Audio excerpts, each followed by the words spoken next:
tee this up, we've heard incredible things of what is happening in the world with the 17 sustainability and what IdeaGen is doing as the engine of those. We've heard all the different elements, but arguably the glue that holds this all together is one word. And that word enables everything. That word is leadership. And so for this, you're going to hear from one of the iconic leaders. And I've interviewed 1,100 of the top CEOs. Peter is unique. He is what is called a turnaround CEO from Remington, Black & Decker, Claro, all of these, and of course, Marvel. He is the person who created this. So you are going to learn all about leadership. So let's start off with, you have these 32 leadership principles. Talk about them. So about 20 years ago, I was the CEO of Marvel and we were doing well. And a group asked me to give a speech about leadership. And it was interesting because I hadn't really thought much about leadership, actually. For me, life had been just one adventure after the other, kind of. What's over the next hill I'm dying to see. And so I didn't really think about it. And I had a long flight, 11-hour nonstop to China before I had to give this talk. And as I'm getting on the plane, I'm getting nervous because what am I going to say? And something happened on the plane. I don't know if they slipped me something or whatever, but I was in a trance for 9 hours. And I came up with what, at that point, was what I called the 28 essentials of superhero leadership. And this was all things that I thought I had learned about leadership in my life. And my life has been fairly varied. And I might talk about that briefly. But and so when I gave the speech, then a lot of people called me, can you talk to my group and my group and my group? And then Harvard Business School wrote a case study about Marvel, and I was in the first paragraph, and the next thing I know, all these MBA programs around the world who have bought that case became Harvard's largest selling case in history. Wanted me to come and talk to them about leadership, which was a lot of fun, actually. And so I've been doing these talks for over 20 years now. The 28 essentials are now 32. I've only added 4 in 20 years, and so on. But these are behaviors, instincts, points of view on leadership. They're all one-liners. I have a copy with me if you're interested. Take you about 2 minutes to read the entire thing. But they're things that I really believe in and have seen demonstrated in other great leaders that I've been engaged with over a period of time. I really started learning about leadership looking back. I'm a Vietnam veteran. I did 2 tours in the war as a Navy officer on a guided missile destroyer. And I was privileged to serve under some great senior officers and great senior enlisted men. Because we were, of course, in the Vietnam War. This was my first experience to enter countries outside of the United States. And during that time, we visited virtually all of the companies in Asia, Australia, New Zealand. And I came to love traveling and meeting people from a different culture. It became very clear to me as a young Navy officer that there was a lot to be learned, that we in America don't have it all right. And there's a lot of good things to learn from other cultures around the world. And I have been addicted, I guess, for a very long time now. And that's one of the reasons I'm sitting in this room. It's the international scope of this organization and what it's trying to accomplish. A very complex situation with leadership. I've done 7 turnarounds in my career, and everyone wants to talk about Marvel, and we can do that. But I've also done 3 in Europe. And they're much harder to turn around a business that's in trouble in Europe because of the social laws. But I had to adapt also to different cultures. The American parachuting into Bologna, Italy is always an interesting challenge. Or parachuting into Bonn, Germany, or into Windsor outside of London. So luckily I was prepared for those things because of my past experiences. The only way this world is going to get better, we have less good leadership in the world than maybe ever in human history. I know that that is a big statement, but just turn on your television. Just talk to a friend or your family. And I'm not getting political here. We are just lacking. And I'm very concerned about the young people. They are not learning leadership. You know, I'm defining young as 30 and under. And also, I talk about, you know, why they're not learning leadership. And I also have a podcast starting the second season shortly, which is going devoted to these issues around leadership. And I interview people who are proven superb leaders. And they talk about their failures. They talk about growing up. And what was it growing up that started to prep them for leadership? Leaders, great leaders, good leaders are never born. Never. They're always made. And so what made them? What was it? And so I think there's a lot to be learned from that. And I will now shut up. This is great. But so let's get to the core of this. So when you are in a challenging situation, you have to make a decision.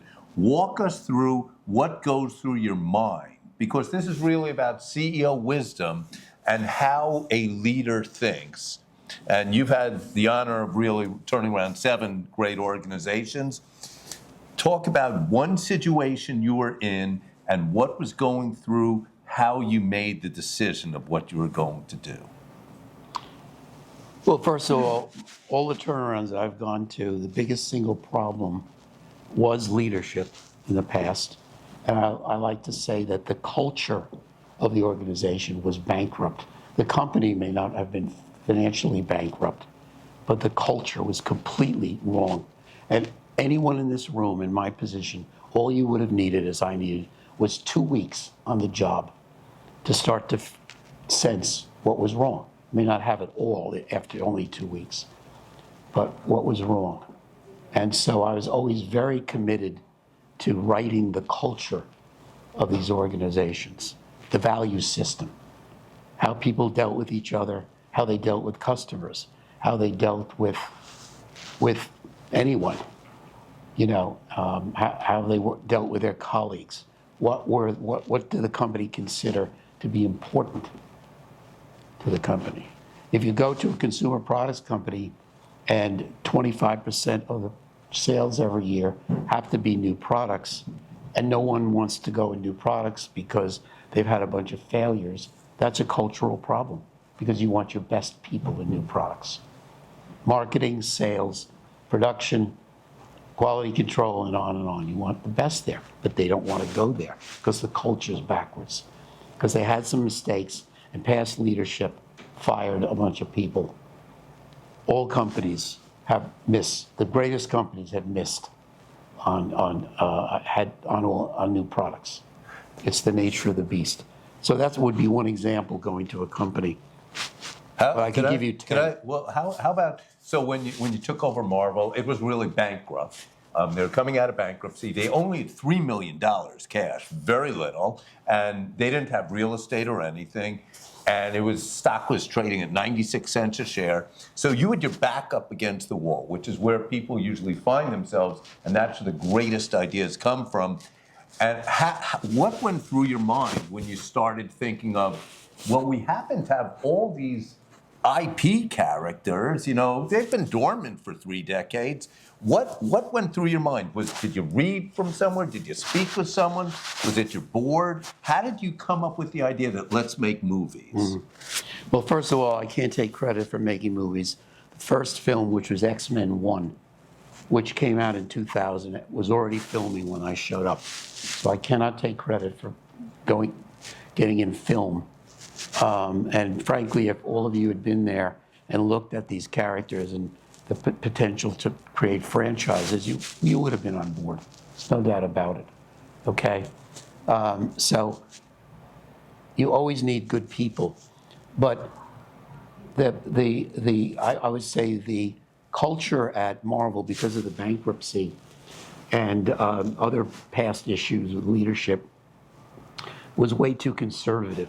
This is a company that should be the opposite of conservative. Everyone was trying to save money on paper clips, on everything, right, Peter? Yeah, it's just wrong. It's so wrong on many levels. And so, I would tell you, people ask me, why was Marvel so successful? We went from bankruptcy to selling the business to Disney 10 years later for $4.5 billion. How did we do that?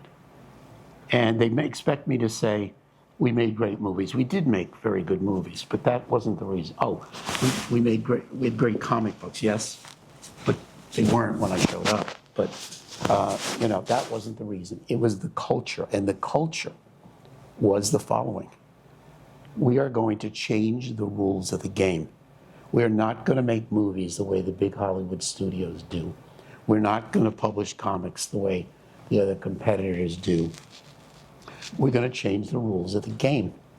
And we had, Hollywood was very upset with us because in many cases we just wouldn't play the game. Here's an example. Hollywood would like all the major characters to the castings to be major, well-known, high-priced actors and actresses. We felt that actually all we wanted was great actors and actresses, but the heroes, who were behind a mask most of the time anyway, were the ones that are going to make the movie. Hollywood at that time, and they still do a little of this, they have a phrase, so-and-so will make your movie. You just have them cast them. So-and-so will make your movie, which is totally ridiculous, by the way. But that was part of the Hollywood culture. So if you're casting, your first movie is, basically is an adventure movie with a lot of characters in it. Your characters are mutants in real life, in the stories. And, you should cast Tom Cruise as, in your movie as one of the characters, and so on. And, we wouldn't do it. And we did this on all the movies. Spider-Man was similar. Nobody really knew Tobey Maguire. He was the perfect casting. So, that's one example of changing the rules of the game. But we start our own studio in 2005, Marvel Studios. Prior to that, we were working with big studios as partners. And no one believed we could be successful. How could we possibly make movies better than big studios? Well, the rest is history, because we did it all differently. Yeah. I want to go back to culture, because that's not something people probably expected to hear here. But you have, I hope I don't embarrass you on this story, but you remember one morning when you were walking in and you sort of walked past the secretary and everything. And based on that, talk about what that happened and how the leader's role can impact the culture so significantly. Yeah, and this is particularly true of turnarounds, because when you are the new boss walking through the door, everyone is watching you. They're watching your body language. They're scared because they're afraid they're going to lose their jobs, and some may. It's very intense, and so you have to be very aware of that. The first of my leadership essentials, superhero, is one called "Show Positive Energy from Minute One." It's exactly how it reads. And all of these came from my experiences or watching other people. And this one came from the following story, which Robert is talking about. So I was, in my first month at a turnaround, I would come in the office every day and greet the receptionist. Let's call her Irma. Irma was about 70 years old. She was a very nice white-haired lady. She'd been with the company probably for 30 years. This is a multinational company. She knows everybody, including the people overseas, okay? And so every day I made it a point to greet her and talk about something nice briefly and then whisk off into my office. And one day I had a little tiff with my wife, which undoubtedly was my fault, by the way, 'cause my wife is perfect. Marriage is, yeah. She's You shouldn't have done it. Yeah, I know. But so, and I was a little grumpy, and I came into the office and didn't acknowledge her, walked right by her, didn't look at her. An hour later, the head of HR comes to me and says, Peter, we have a major problem. There are rampant rumors we're going to have layoffs. Now, I had been telling the organization we weren't going to have layoffs. Weren't planned at all. And so I asked him to find out how this started, and it turned out it was Irma.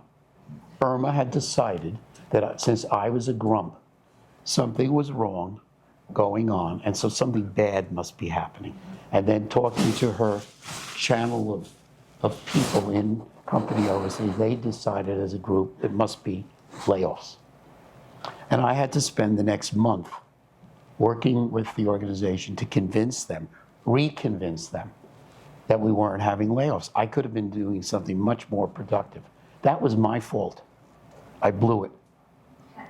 There are times as a leader, and not just turnarounds, when you get bad news, unexpected bad news, whatever, you as a leader, you have to be an actor. You have to be an actress. You have to be up, no matter what the news is. And frankly, at turnaround, you're going to find, at least I have, after 7 turnarounds, it's always worse than you think it is when you get inside and learn, if you will, the truth. You do all the work looking inside from the out to try to determine whether you even want to take the job.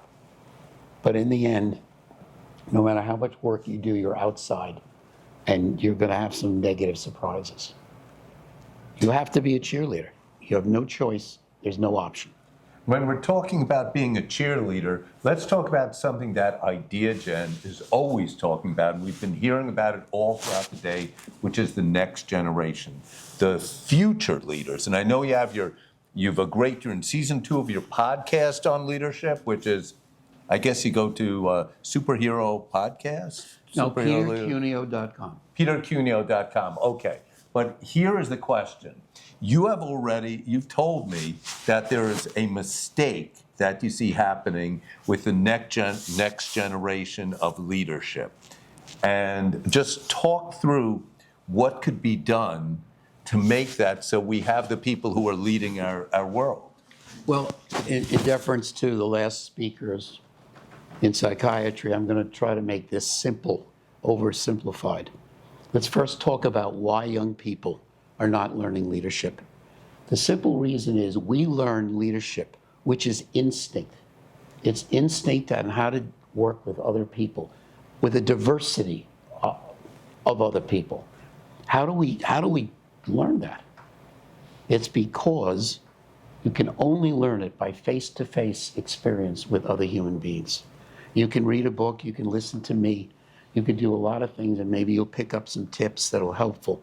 But in the end, you must have diverse experiences with a diversity of people, diverse geography, and so on, to learn leadership. That's the only way you get instinct, okay? Zoom calls, phones, etc., are the enemy of learning leadership. People will say things, as we all know, on the internet they'd never say to your face, okay? And the kids today have no defenses. They are not thin-skinned, they have no skin. And it's not their fault. There's nothing wrong with these kids per se. So another problem we have is over-parenting. And we have a culture, particularly in the US, I suspect it may exist elsewhere in the world, we have what I'll call the comparison culture. Parents are comparing their kids to the kids next door, to their friends, to the other kids in school, whatever it is. And they are over-managing their lives. They're basically determining where you're going to school, who your friends will be, what sports you will play, what instrument you might play, whatever, the kids have absolutely no time to themselves. I learned more by lying around in my bed when I was 12 years old thinking about life and people I met and what have you than anything else. The kids have nothing today. Now, these are well-meaning parents, well-meaning grandparents. I'm a grandparent. I have 6 great grandkids that I'm happy to say are really doing well. But it's sad. How you know how human beings basically survive? I'll give it very simple. And I know, again, this is I'm not a psychiatrist. It's probably more complicated than this. Here's what I have observed. The way we survive is simply to learn our strengths and our weaknesses. We all have weaknesses. And we were human. We all have strengths. The kids today never learn them. And when we learn them, we have a choice on the weaknesses. Work to get better, which might be appropriate. Other situation, avoid. That might be appropriate. It's really kind of simple. But the kids today are not learning this. They have no weaknesses. I'm not exaggerating. The stories I hear all the time from parents and school. We talked about schools. You know, Guilty as charged. Keep going. schools, are having a very tough time with this. We're losing teachers, good teachers. They can't take it anymore. Oh, you got a bad grade? This is a parent talking to the child. I'm going to go talk to your teacher. It's the teacher's fault. Oh, you didn't make the elite soccer team, the elite lacrosse team, the elite whatever team. It's the coach's fault. I'm going to go talk to the coach. That goes on every day. I go to a restaurant and there's 5-person family, 3 kids and the parents sitting at a table. They're not even talking to each other. And the kids have those, to keep them quiet, they have the little tabletop things they can play games on. They're not even talking to each other. So, and there's such strength in diversity, and this is another reason I love this organization, okay? Because my experiences with diversity have been phenomenally great. Virtually all of the success I've had in life came from diverse experiences and learnings, and people of diversity that I worked with, that supported me, made me look good. And so, the greatest gift my parents gave myself and my siblings, we never heard a single word about another human being based on their color, their religion, their ethnic background, their sexual orientation. All we heard was, there's good people and bad people in the world. You have to figure out who's who. So I grew up with none of those sacks of cement on my back that people that have these prejudices have. And it's sad in a way. But so I was always open to everybody. My mother was a working mother. I grew up thinking all women work. My mother was an EMT for 30 years.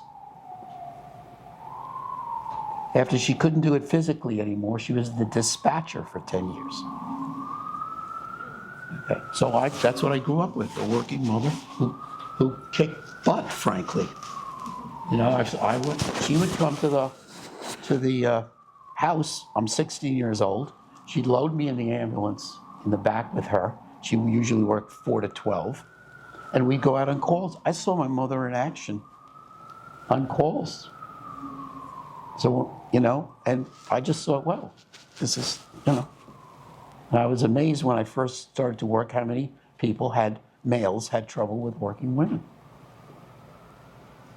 But there's such strength and diversity. If you want to be successful, surround yourself with it. All the different ideas that come from different sources give you power. And you pick the ones you like, of course, but you want to hear them. You don't want everybody to be the same. Sorry. You got me wound up now. You know what? You slipped something in my coffee because, clearly. This is what I want to say. When you're thinking about leadership, what leadership is about, more than it's telling the truth. and speaking what you believe. And what you're noticing in Peter is he's going to say something no matter how unpopular it is. He's calling me a bad dad now for, never telling my kids they're wrong. But he's right. He's telling the truth. That's the one thing. The second thing that you've heard is everything is about experience, and it's empirical. And you can't be a great leader unless you are connected with others and experiencing good and bad. And then the third part is making your own decision. And so I believe our time is up. I know that IdeaGen, they're hitting, over 250,000 people with all of this. And I just want to thank you, Peter, and I want to thank all of IdeaGen for bringing together the top issues and understanding when we put leadership at the center, we can drive success through every one of them. I was so inspired about the human trafficking, which is to me one of the most horrific things, about mental health, about sustainability, all the issues we've talked about. So on that, you have one final, if you could think of one word that would sum up the concept, Peter, of leadership, what would that one word be? One word? No, I can't do it one word. Okay, It's obvious I can't do okay, it. I'll give you number one number of 8. advice. Number 18. You're going to do number 18? I'm doing number 18 on the 32 essentials, because I often get asked in these things, because I can't obviously talk in depth about 32 in an hour. The best I can do is 3 or 4. But I'm often asked, okay, what's the hardest one of all the 18 to accomplish? What's the toughest one? And I'm going to read it to you. Embrace true emotional maturity, the realization and the internalization that you can't make everyone happy. You can't accomplish turnarounds fearing others' opinions. Now, I do turnarounds, what we're talking about, but any leader is faced with a situation that they have to change. Anyway, I don't care if you're the head of the PTA. I don't care if you're in government, in religion, in the military. We can go through all the different, it doesn't have to be business. You're going to have to affect change to improve things. And it's very hard. And most leadership failure comes from the fact that the leaders can't bring themselves to be unpopular and make difficult decisions. Last story, real quick. So one of the turnarounds I did, I walked in and this previous CEO was still in the office. Usually they're long gone. He's an older man, and he'd been in the company, again, a long time and been the CEO for like 20 years. And he shook my hand and he said to me, Peter, I'm glad you're here. And I'm thinking, no, you can't be glad I'm here.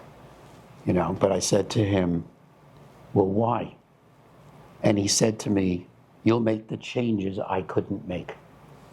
I have to give him credit. He understood. And I said, what do you mean? And he said, I couldn't fire my friends. It had become family after 20 years. And he just couldn't do it. And leadership in the end, the key word I will leave you with. There is a key word in my definition of leadership, but I won't tell you the whole definition. I'll just tell you the key word to be a successful leader: courage. Courage. Okay? There you have it. Thank you, Peter.